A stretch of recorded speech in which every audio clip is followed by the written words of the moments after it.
Dear students of class 7, so students, आज के इस वीडियो में हम अपनी व्याकरण पुस्तक का करने जा रहे हैं पाठ नंबर 19, जिसका नाम है वाक्य, सेंटेंस।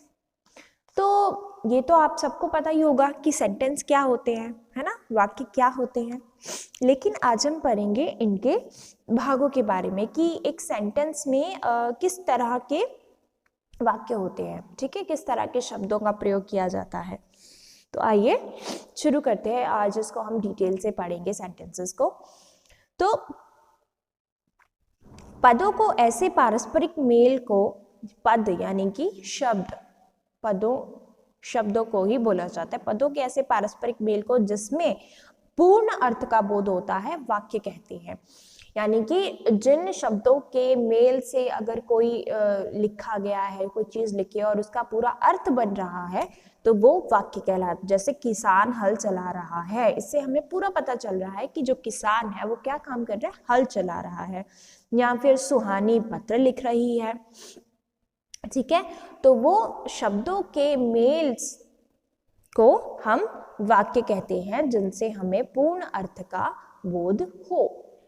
अब आइए बच्चों, हम वाक्यों के अंगों के बारे में पढ़ेंगे कि वाक्य के कितने अंग होते हैं। तो वाक्य के यहाँ पर 2 अंग होते हैं, उद्देश्य यानी कि सब्जेक्ट और विधेय यानी कि प्रेडिकेट।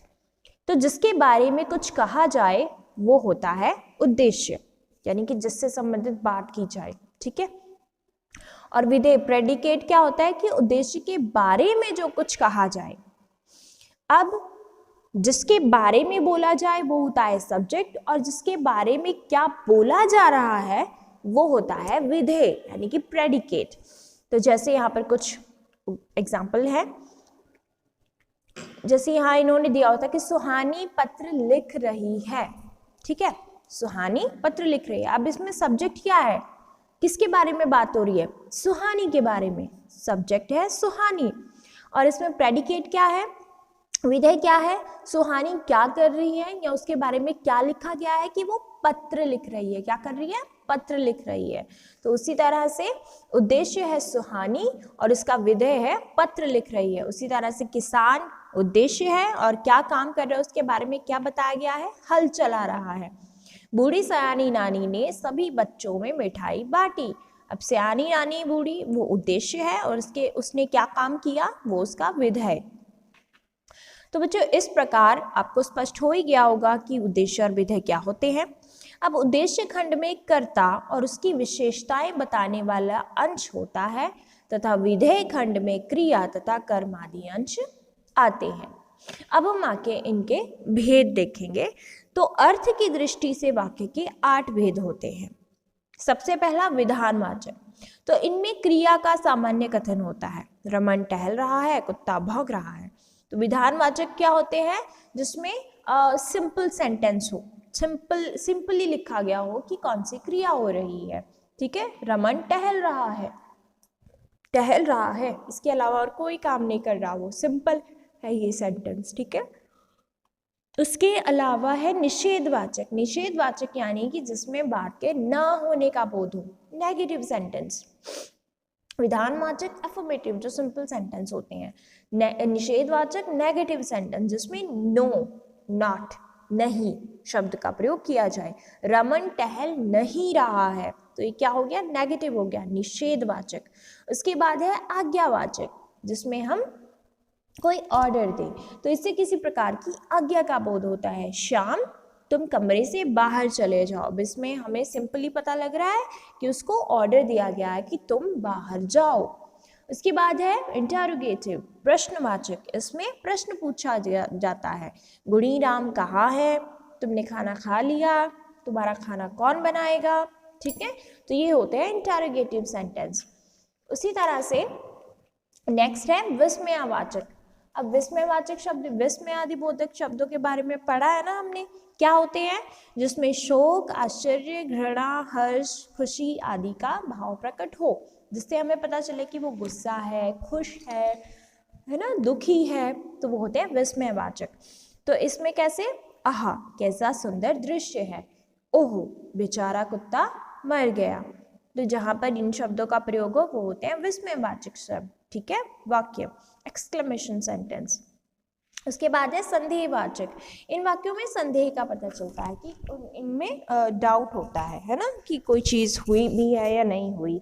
तो अब तक ये स्कूल पहुंच चुका होगा यानी कि अभी क्लियर नहीं है कि वो पहुंचा है या नहीं पहुंचा। शायद मैं भी वहां जाऊं, शायद क्लियर नहीं है बात, तो ये हो गया संदेहवाचक वाक्य।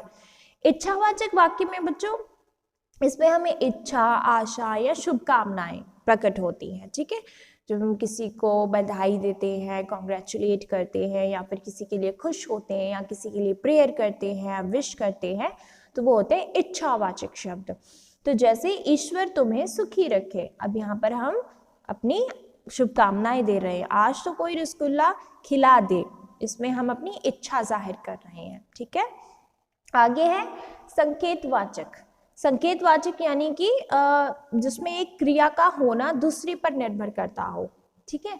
जिसमें आपको समझ में आ रहा है कि मतलब जिसमें एक काम दूसरे काम पर निर्भर कर रहा है कि अगर वो दूसरा काम होगा तभी ये काम हो पाएगा। जैसे सूर्य उदय होगा तो अंधकार नष्ट होगा, या फिर जब दिन निकलेगा तभी मैं काम पर जाऊंगा।